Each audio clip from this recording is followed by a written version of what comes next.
All right, and welcome to another show here at Stay Tuned with Troy and Howie, and we have another special guest here. Actually, two guests. At least that's what we saw, about a minute ago. But it's Tony and Rachel from Beautiful Divide. And hey, guys, how's it going? Fantastic. Thank you so much for talking to us tonight. Yeah, not a Thank you problem. very much, guys. Yeah, Very thanks for much reaching out. We appreciated. appreciate it. Real quick, let me get your social media out there. It's Beautiful Divide on Instagram and Facebook, and you have a link on there as well to go to your YouTube channel. And I guess you said there's only what a video or two there right now, but more in Yes. the works, right? Yes, that's absolutely correct. Yeah, got a couple more on the way. Yep. So Good. let's get into it a little bit. I saw with a little bit of research and background that you guys have been in other bands. Were you in other bands together, or how did that work? All of the above. Yes. Okay. We both have, I guess, been in the music scene, especially in Central PA, for a long time individually. Mhm. And we sort of linked up, I don't know, what, 3 years ago maybe, with a cover band together. hmm And then I think we both kind of ended up talking over the time about how we kind of wanted to get back into writing music and getting into creativity and original music, and that sort of sprung this little project. Oh, cool. Now, you mentioned Central PA. Where are you hailing from? I'm in Red Lion, which is in York County. Okay. And I'm in Hummelstown, right near Hershey. Yep. Hershey, All right. PA, that's where I live. I originally grew up in Harrisburg, but live in Hummelstown now.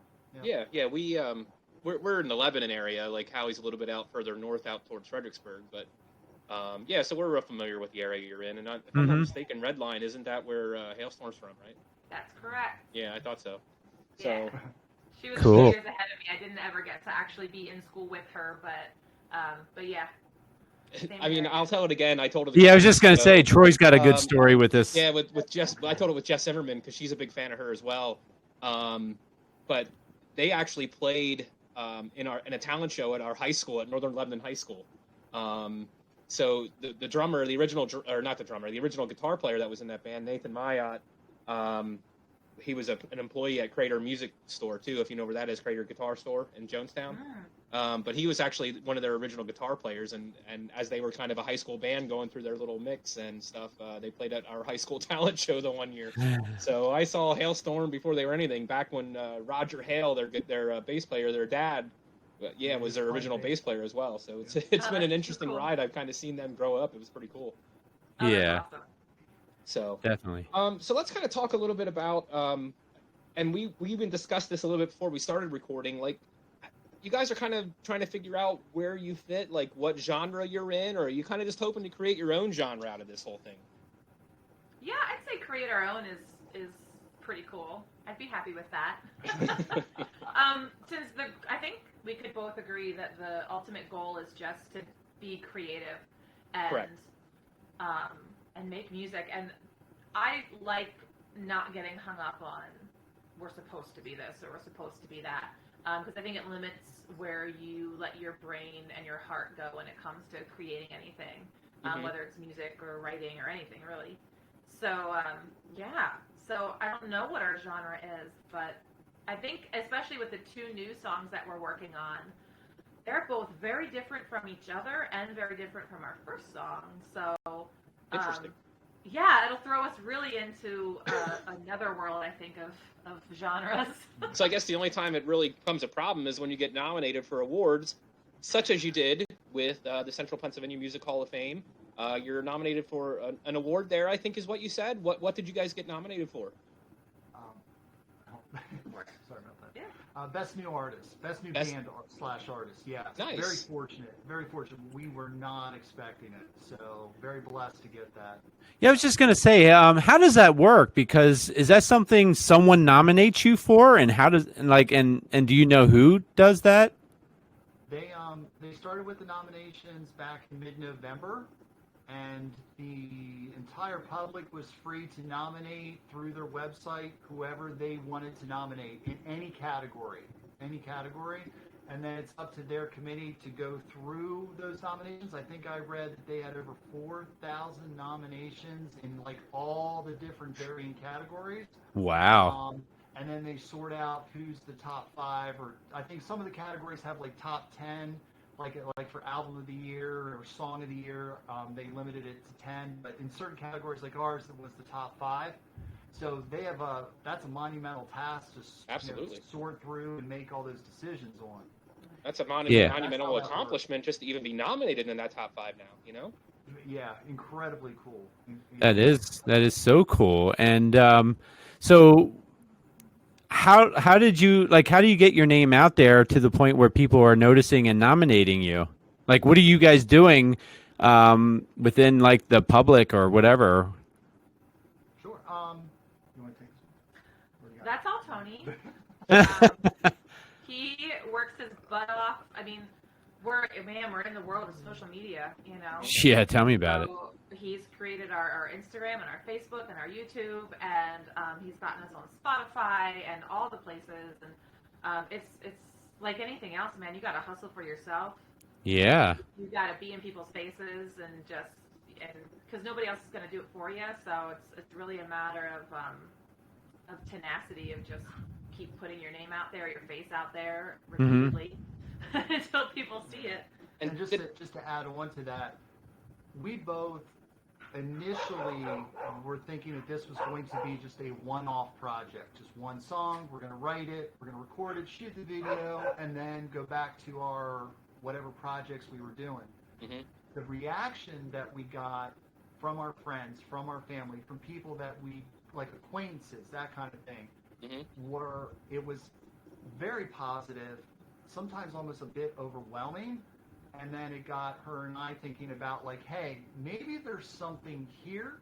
This is something different. It's not your standard band. It's definitely not, and it's not an acoustic duo.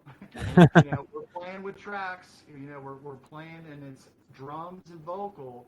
So if you go back to your days of listening to all your songs, whenever it got to that last chorus, and it was your a cappella section, which was like your drums and vocal thing, well, that's what we're doing with the songs and all the stuff that we're writing. And the cool part is that we can go any direction we want because we're having folks write music for us. And then we just do our thing with it.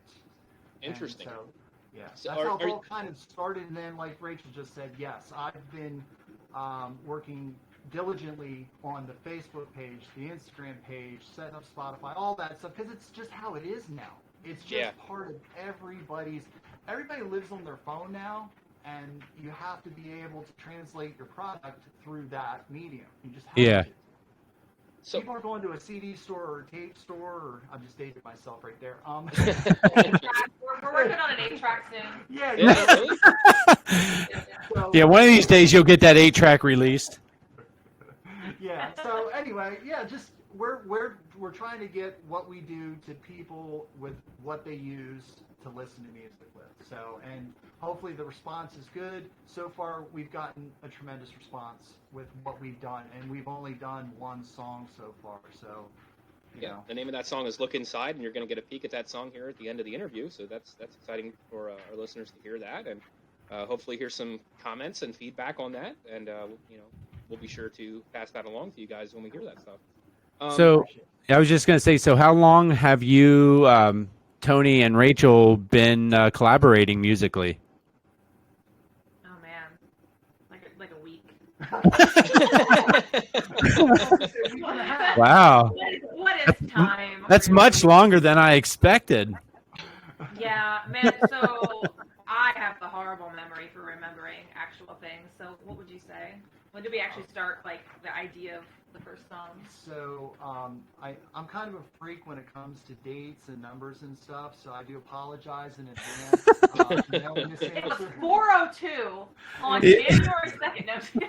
No, it was actually over Thanksgiving weekend in 2021. We had some texting back and forth. I asked her about writing a song with just vocals and drums. I said, would you be interested in doing that? That was the start of it, and she said yes.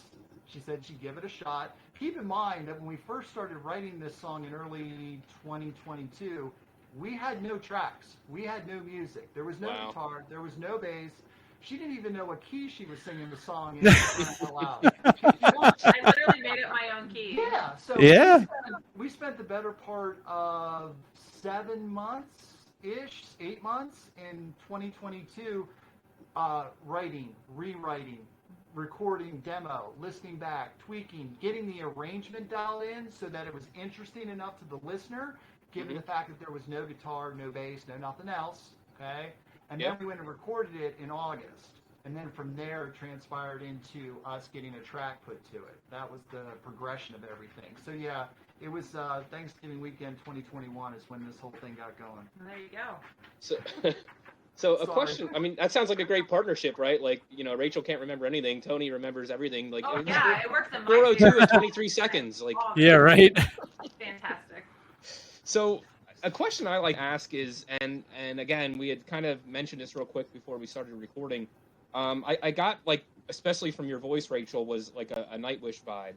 And the reason I'm bringing that up is because the question leads to, is that like one of your inspirations? Is that like somebody you really look up to? And Tony, what would your kind of background and inspirational kind of musicians be? Well, thank you for that most high compliment, because I would say Nightwish is actually probably, like, if I had to do my whole, like, top 5 or top 3 bands, are absolutely up there. Especially with their current vocalist, Floor, to me is like the goddess amazing. Above goddesses of. I mean, she can sing anything, right? Like she can sing yeah. any genre too, right? Like, it's amazing. Unreal. Yeah. So, like, sometimes when I listen to her, I'm like, why am I singing? It doesn't get any better than that, right? So yeah, she's for sure one of my biggest inspirations, vocally and just kind of musically. She's also sort of branching out into some of her original stuff right now, which I love. That, like, I feel like we're walking the same path. And I love it. She was operally trained or something, right? Like she. Oh, like, yeah. Yeah. Yeah, but, like, I definitely don't know there was definitely a background there. but she can do a lot of that, and a lot of I feel like a lot of female musicians get their start in that arena.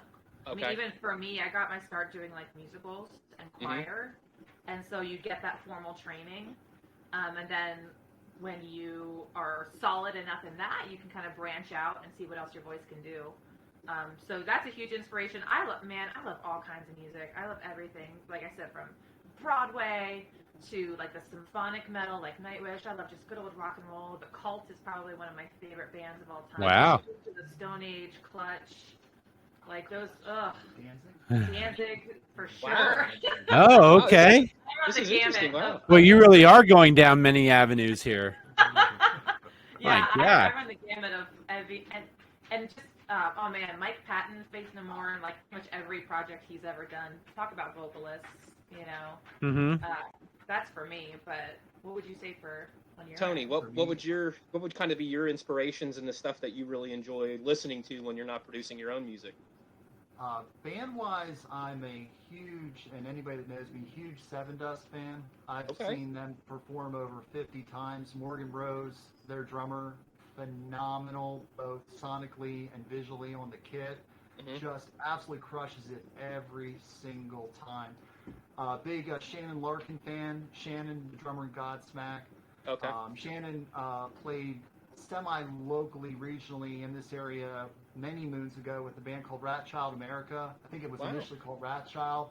And saw him play at the Metron in Harrisburg. Again, I'm dating myself, but he just absolutely blew me away watching him do his thing. As far as, like, specific drumming stuff, though, I was fortunate enough to study over the last 3 years with J.P. Bouvet. He lives out in New York City. Okay. JP is the touring drummer when they are touring for Generation X. So we're talking about Steve Vai, Nuno Betancourt, Yngwie Malmsteen. He's their touring drummer. Well, he also is a phenomenal teacher. And a lot of the stuff that you hear and look inside and the stuff that'll be coming out is a lot of the stuff that I've spent the last 3+ years studying. And when I mean studying, I'm talking like practicing 15 to 20 hours every week. Wow. Yeah, because it demanded it, and he just brought it out of me. So, yeah. So, I think, we put up Floor Jansen, and obviously she's, like, if not the most talented singer alive right now. You know, like she said, like top 3 at least for sure. So a name that I like to bring up, and I'm sure you've seen the video by now, is Danny Carey with the Numa video. Yeah. Did you see that? You seen that video? The one where he's, Yeah. you know, literally the video would hit him on the drum kit. Yeah, Danny is just. I'm dating myself, but I got to see him play a Modern Drummer. It's a magazine, Modern Drummer Clinic in New Jersey, 20 some years ago. And his technique, his time, everything was absolutely flawless. Yeah. See, now I don't know all the musical, you know, how all that works. But the one thing I always hear about him is that he never uses the same beat, and it's never always on beat. It's always off beat stuff. There's always stuff that he's throwing in there that just isn't normal, and that's what makes him so unique. Yeah, they just their writing is, I don't know if it's purposeful, not out of time, odd time, where right, and then and sometimes the time measures change in the song, right? Like like every other measure kind of thing. Right. So he just excels. The band excels at all of that writing with the different time signatures. That's why I find it fascinating that you're hearing their songs on mainstream rock, you know, media like rock or radio stations and stuff. Because they are not your 5-6 minute songs. And typically you would not hear that length of a song with that many changes in it on like a mainstream rock song. And Maynard even said that he didn't care if his songs were on mainstream or not, that he was going to write the music that he wanted to write, and it didn't matter how long it was. Though, man. People love them. Oh my gosh, yeah. I mean, they're huge, and you know, and I don't know. I was just blown away by that video, and it's amazing. And every once in a while, as I'm scrolling through YouTube, it shows up because I've watched it before, and I'll sit there and I'll watch it again, even though it's a 10-11 minute video, whatever it is. It's just he's just amazing. And man, the guy is ripped too. Like he's like the way he's in shape. Too. Like he's like 6'5", I'm 6'5", and he's tall.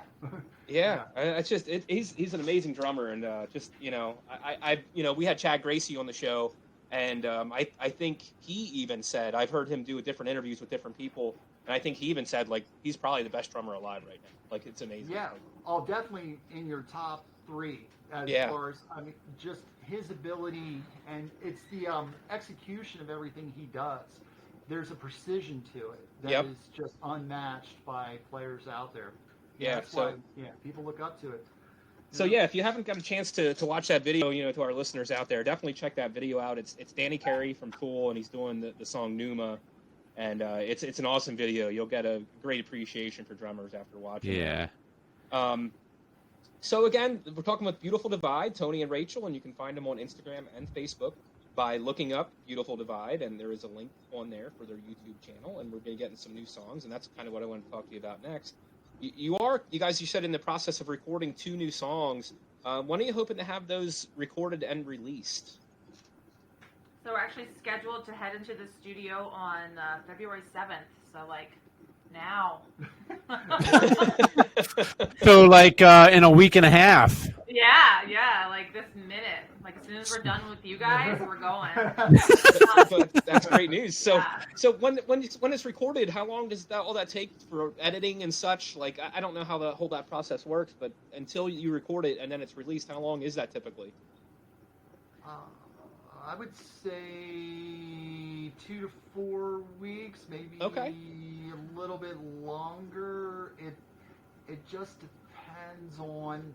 A lot of it has to do with the editing, mixing. Yeah, the editing process is really cool. Like recording is one of my favorite things.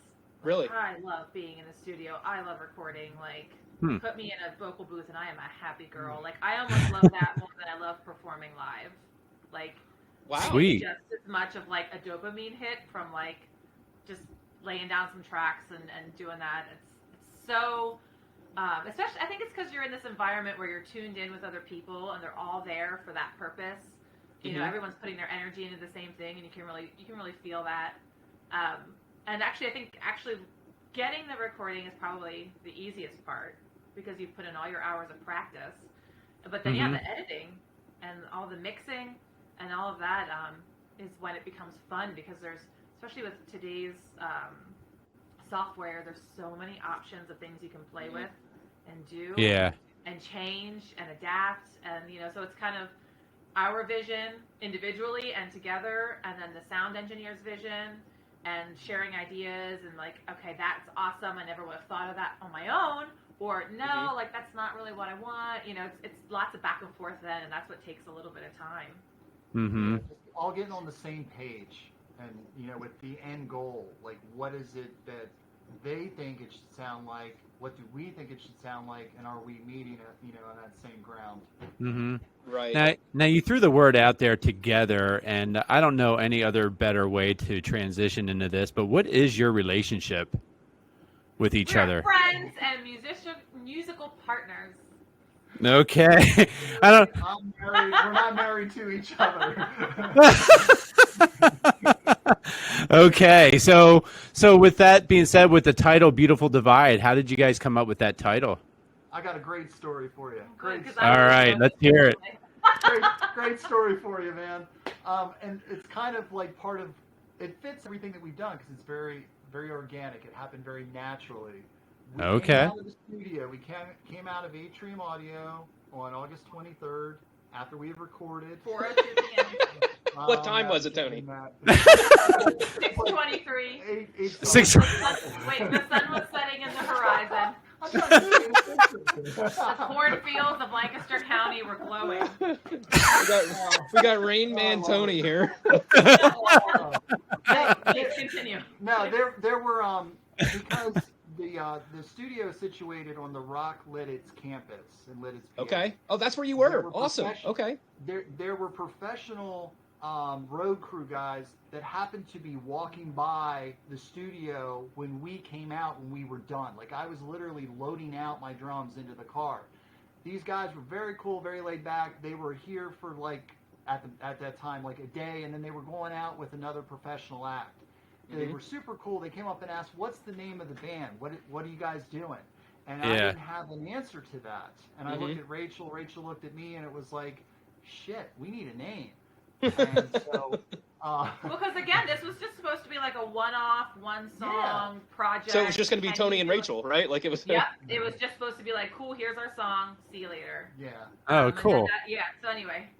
Yep. So, and then the next day, I just sat down and started thinking of different words to put together. I wanted 2 words, 2 people, and then I don't know.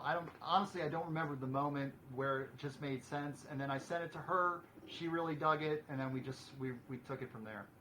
So, but the whole thing was, the catalyst behind it was the conversation with a group of strangers who had just come off the road with a professional touring act and asked us what's the name. And we went, so I do thank those boys, even though I never got their names. Yeah, right. As just, kind of putting us down this road. So, but that's what happened that day. That's a really cool. We were just talking with, I think with Jess Zimmerman. I think we were talking about that. Yeah. Down there at Rock Lidditz. That's an amazing setup down there. That whole thing, and it's hidden. You wouldn't even know it's there. It's crazy. You would not like know you it's drive there. right down 501 and right past it, you would never know it's there. It's amazing. I was just going to ask you, where is that exactly? Because I still don't know. It's at 501 where the Sheets is there, where the high school sports are. Yeah. Yeah. Oh, wow. Yeah, it's behind that, like catty corner from Sheets. Yeah. Yeah, there's a concert venue called Mickey's Black Box. I know Jess Zimmerman's bands played there. Yep. And an Atrium Audio is kind of back off, like behind a building kind of thing. like but literally by a cornfield. My directions Yeah. were literally park when you see the cornfield. Yeah. Like, it's true. It's so cool. That's so, And yeah. it's such a cool thing for our area, right? Because it brings in such big acts sometimes just to go in there and practice their tour rehearsals. And I guess there's, like you said, there's even Now recording you say studios that. in there. So Yeah. The day that we recorded, there was a national act that had their stuff set up in there that they could not tell us because riders were signed that were already set up in the drum room. I was actually stuck between a piano and a whole keyboard rig just so we could actually record my stuff that day. Yeah. So there are national acts that come in for sure. Yeah. Is that Yeah. where you did the video too? What's that? Is that where you did the video as well? No. The video was done in New Jersey. It's a location called the Art Factory in Paterson, New Jersey. It's mainly used for weddings, receptions, and all that stuff. It's an old, God, what would you call that? I mean, it's just like this weird, like, cool chain collection of, like, brick buildings, like, literally factory. Mhm. Yeah. And, like, we got the choice of 2 different rooms when we got there that day, and one was literally, like, a dungeon, like, in a cool way. Like, it was, like, Yeah. we walked back this, like, dank, damp, dark hallway, and there was, like, this room that was, like, carved out of rock, or this, like, kind of old, forgotten ballroom sort of room, which is the one we ended up choosing, which is really cool. But yeah, it's just like old dilapidated buildings. How did you guys find that, or who hooked you up with that? The guy that we used for the video, his name is Eric DiCarlo. He has his own company called Square Up Studios. Mm-hmm. Eric, I've been fortunate enough to work with earlier in the year to do a couple drum solo videos. I had gone there. I was familiar with the location and the rooms and all that stuff. So when it came time for Rachel and I to shoot the video, in my mind there was no question that I wanted Eric to do it because I knew Eric would knock it out of the park. Mm-hmm. And he lives like 20 minutes from there. Gotcha. So it's super easy. There's no travel cost for him.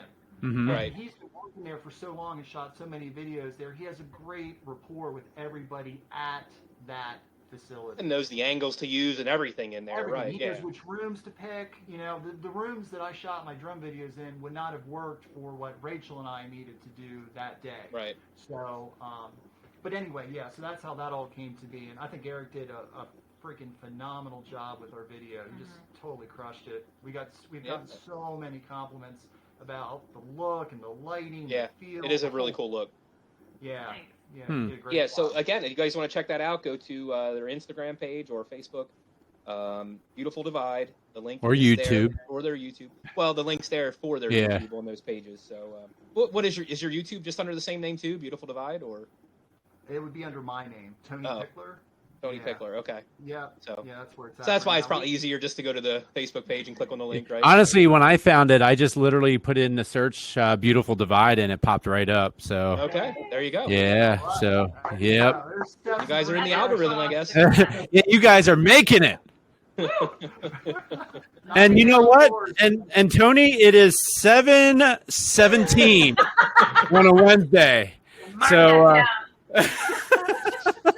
So you officially I made love it at man. 7. I love it. You Anyone officially- who knows me knows I'm a freak with numbers, so Yeah, you- it's all good. You've officially made it January 25th at 7:17 p.m. So yep. yes, it's official. That's the moment. That's the moment it happens. So by the way, what do you guys? Well, you know what? Before I get there, I spent a lot. I came from the criminal justice world, and I actually did a lot of work in Paterson, New Jersey. And it's not the friendliest of towns. I'm a little shocked that you guys were, finding a place there to hang out and do a video shoot or whatever. Yeah, it was fantastic. I used to live in Bucks County for a few years. Okay. In Pennsylvania, but I was right on the river to Trenton and Princeton. Yeah. And my favorite thing to say is that I really, really, really love you if I will drive to New Jersey for you. That is how great it is there. That's funny. Yeah. So for our New Jersey listeners, that was Rachel. And just for you guys, for the record, and Exactly. Where were you going with your next question there, Howie? Because I'm curious as to why you brought that up. Oh, you know what? I had to think about that because I you don't completely even remember? forgot it. Yeah, I know. Got him off track. Yeah, it got me off track on that one. Oh, I know what I was going to say. Like with what you guys are doing recently and now just being nominated, for, and I'm sorry, what is the nomination Best New for Artist. exactly? Best New Artist. What is your goal with this band? Like, what do you guys want to actually do long term? So we ask ourselves that probably like every other day. Is that the same time as asking what genre we're in or what? Yeah, like we're trying to figure out what we're doing. Is it the same time every other day? Yeah, what are we all Yeah. really doing here on Earth? I don't know. Nice. Yeah, right. Man, it's just really so I guess me personally, my goal is just to be creative. Mm-hmm. To put music out there. It's cathartic. It's awesome.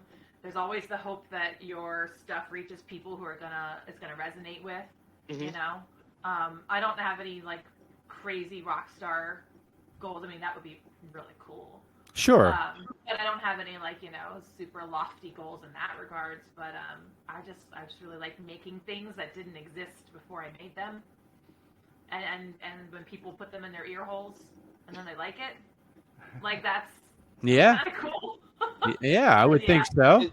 Is it like is it something that you'd hope? I guess obviously if something hit big and you could go full time, like great, awesome, let's do this. Like this would be your full time gig. But at this point, in a second. No, I'm kidding. but at this point, like it's Jay, she didn't mean that. Jay, you're listening. She didn't mean He's that. fine on. It's fine. He's a musician too. He gets it. He gets it. We're good in Okay. industry now. If either one of us gets a big deal, we go. Oh, okay. What band is he in? So he has a few projects too. He's got an original band, which is sort of like a, I don't know, cool like sludgy doom metal type thing. He's gonna probably yell at me because it's probably not the right type of metal. Called Wrath of Typhon. And they've been around for a while. Can you say that again? Wrath of Typhon. Wrath of. Okay, all right. Yeah, so they're kick-ass, and then he also is the singer for the Central PA's premier tribute to Pantera, which is nice. Pantera, who are actually also nominated for a CPMA this year for Best Tribute Band. Oh, nice. Oh, wow. That's awesome. Good for them. So And I saw Pantera put together a lineup, and they're actually going on tour, so that's pretty cool. Yeah, man, they're out there. They're doing the thing. Oh, they're out now? Yeah. Okay, yeah, I think I saw they're going to be in Hershey, the Hershey area. They're going to be in Hershey, but yeah, they've got a couple shows under their belt already. They're doing it. Yeah, I guess I'm trying to remember the drummer from Megadeth? No, it's drummer from Anthrax, Charlie. Anthrax. Oh, okay. Zach Wild's playing guitar. Yeah. Yeah, that's amazing. Like that guy. That guy's different too. I know. I'd go just for Zach Wild, honestly. That guy's amazing. But yeah, so that's really cool. So wow. So is that his full-time gig? No. No. Wow. So, no, we actually run a dog grooming business together. well, throw out an advertisement quick. Let's hear it. That's right. Yeah, so we have a Mahala Dog Grooming in Red Lion, Pennsylvania. And we do that during the day, and then our evenings and weekends are spent running around writing music, playing music, doing all the music. Is that like out of your home, or do you guys do it mobily, or? We have a brick and mortar location that's like half a mile from our house. Okay, nice. Yeah. So That's it. this is fantastic. We're living the dream over here. Living the dream. That's right. That's all you can do. You don't have to give out your your business or whatever, but what do you do for a living? Me? Yeah. Oh, I'm sorry. My apologies. He's like, I don't do anything. I just write down times. Play drums. Yeah. No. I work at a veterinary ER. Oh my gosh. In the Harrisburg area. Yeah, Wow. I've been working in the vet field for 12 years now. Both started out as a tech and then eventually got into reception. I got sick of getting hurt. You need your hands in full working gear when you're playing drums. And Sure. when you're dealing with cats and dogs, things happen. It's just part of the deal. Yep. And so you're going to get bit, you're going to get scratched. And Sure. I was kind of over it. And but I love working in the field. I love where I work at. I love the people I work for. It's an emergency, so you deal with a lot of different situations and a lot of high tension, high stress cases. And, so it demands That's got to be a lot. heartbreaking It really sometimes. does. What's that? That's got to be pretty heartbreaking sometimes. Absolutely, certainly, yeah. With some of the cases that we see when they come in, without being too graphic, but a pet that's been hit by a car, or a seizing pet, or there are some situations where it's like absolutely critical that they got there, but that we need to administer care immediately. Mm-hmm. Yes, it's a very serious gig. For sure. Something I've always been curious about, and I've never been in this situation, but if you do have a pet that's hurt, be it by a hit car or whatever, but it's still alive and still doing like okay enough to take into the vet. The dogs, when they're hurt like that, do they become aggressive even with their owners if they try to go after them and help them? Certainly can be. Yeah, one out of fear. Obviously, the obvious one's out of pain, but out of fear as well. So, Yeah. we have an assortment of, different ways, muzzles and stuff to, protect ourselves, protect the pet, so that way there's none of that happening. But yeah, sometimes though the pet is in so much pain that the pet, even if it is like normally a caution or aggressive, that goes out the window because they're hurting so bad. I've seen that happen quite a bit as well too. Yeah. So yeah, I always wondered that because I always wondered like, what do I do if I see a dog that got hit by a car? Like, do I go help it? Like, how do I do that? I don't know. It's not going to come after me. Like, how if I go to pick it up, is it going to bite me? Like, I don't know. Like.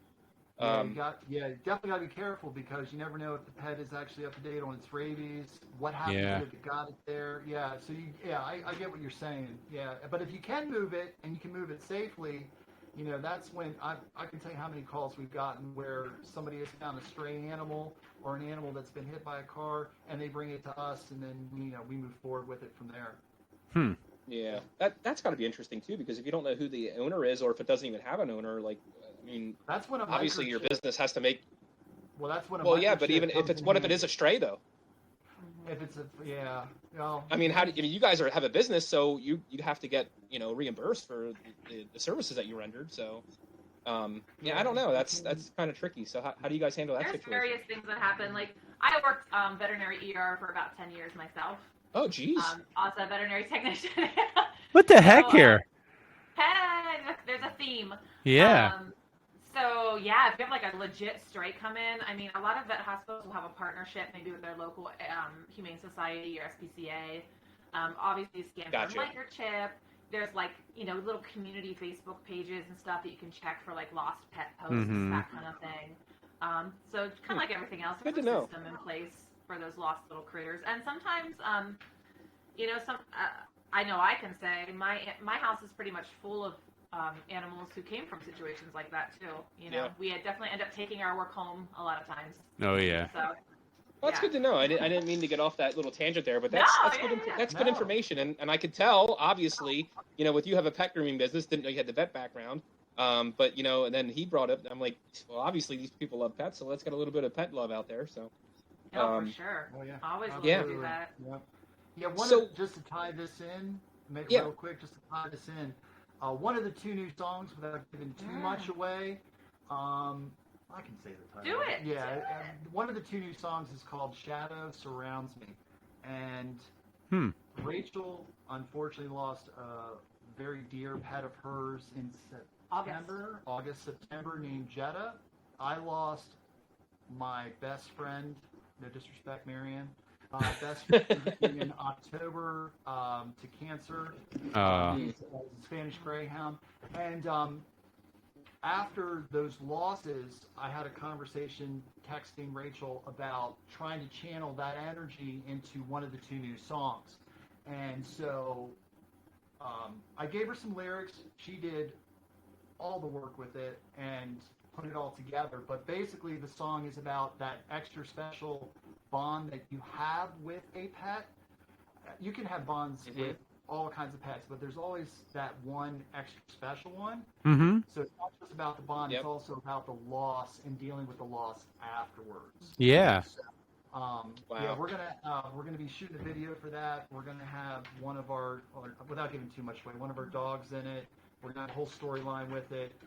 So yeah, it's good for us healing wise. Because of the loss, but we're also hoping that will help other folks who have special relationships with their pets, and then when they end up having to go through that grieving process, because it's not easy.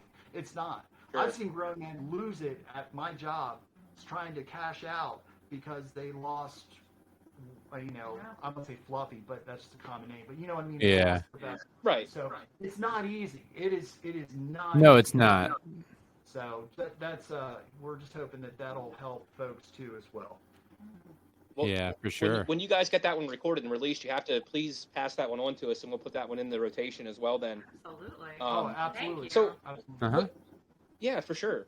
What would I know, Rachel? You had said that you get more.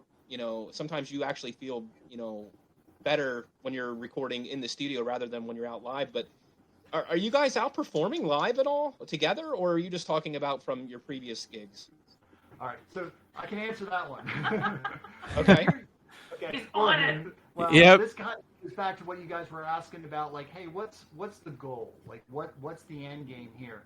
Yeah. We would like to write enough material that she and I could actually perform live, even if it was a 30-minute opening set in front of A, B, or C band, whoever that is. It Sure. would obviously be original night, not like a cover kind of thing. So we have to get there, which is the process. Like, you guys are catching us at like chapter 2. Chapter 1 we've done. This is chapter 2. We're going to put a couple songs together. We figure we need at least probably 7 songs to play a 30-minute set. And it would obviously be her and I. We would be, whether it be in-ears, whatever, there'd be a click track. We'd be playing along to the music that would be recorded already, and we'd be putting it out there live. That's, to me, that would be just awesome, because we've had folks ask us, just like you guys, like, hey, are you ever going to play this live? And it's possible. It's definitely possible. It's just a matter of getting to that point, whether that's late this year, early next year. We just have to continue going through the writing process to get to that point. Gotcha. I think the interesting thing. Are you still working on your other side projects as well, or no? I'm sorry, say that again. Are you guys still working on? Because you each have other side projects, or yes. you did. Are you still working on those too? I have like 1,000 side All projects. kinds of bands. My theory when it comes to music is say yes. Say yes to everything. Every opportunity you get offered, whether it's, I have a lot of friends who are like, hey, we need some background vocals for our upcoming CD, that kind of stuff. I'm all about that kind of stuff. I have another cover band that I'm working with, and I'm also trying to get like a doom metal kind of band off the ground. So yeah, all the things. How about you? You gotta plug it in. I'm gonna let you talk, and I'm gonna go plug it in. We just found out the laptop is dangerously low, so we're gonna get that fixed right now. Yeah. Yeah. As far as my stuff goes, I've had a couple different people trying to do different collaborations with. I really like the scaled down type of projects versus, say, a full band with 2 guitars, bass, singer, like a full-blown thing. That's a lot more time, a lot more commitment. The bass player from Eternal Frequency, Tyler, he's an awesome dude, super nice guy. He and I have written a song together, and it's just bass and drums. So wow. we're going to maybe try that out. Kind of similar to what with Rachel and I when we wrote our song initially, which was just drums and vocals. So, and I mean, I'm not opposed to doing like a drum collaboration with somebody, like myself and another drummer, putting something together where there's some soloing, there's some grooves going on. Maybe not as crazy as Danny Carey, but, but at least something that would, be listenable in that sense. Yeah. Our goal for music is that it's listenable. Yes. I mean, that's a pretty good goal to have. Make it relatable, man. Rachel just keeps it so simple. I know. Break it down. Yeah. Oh, that's great. So again, we're talking with Rachel and Tony from Beautiful Divide. Rachel on vocals, Tony on the drums, and you can find them on Instagram and Facebook by looking up Beautiful Divide. There's a link for their YouTube channel on there, and new music coming soon. Look Inside is the one that we're going to be hearing from. Howie, you got anything else for him before we let him go and hear this song? No, I'm curious to hear the song, so can't wait. All right, Rachel, Tony, anything you guys want to end off with? We just want to take a moment just to thank you guys for having us on. Greatly appreciate it. Greatly appreciate the exposure. And you guys have already mentioned us to your listeners a couple times about where to find us. Yep. You can definitely reach out to us anytime. We are very much, interested in interacting with folks. We're not going to, distance ourselves from anybody that likes the music, is interested, has questions about anything at all. It's perfectly fine. And if somebody has ideas for collaborations and so forth, we're always open to it, because I know you guys had asked earlier about direction, what we're doing style-wise. The beauty of this project right now pardon the pun, is that we can go any direction we want. Yeah. I think the mix of it is going to keep our listeners even hopefully more interested in whatever that next song is that's coming out. So we can tap into some metal, we can tap into some blues. One of the two new songs has a classical element to it that I think is going to completely catch people off guard, which I think is, just really cool. There's some trap type vibes in the other song, So, but again, the point being that it's listenable, it's relatable, it's not anything that's too far off the beaten path. So, Sure. But we thank you guys for having us. Yes, absolutely. Greatly appreciate Of course. it very much. And I'd just like to say at 7:35, we will be listening to the Beautiful Divide, the song Look Inside. So without further ado, here's Beautiful Divide.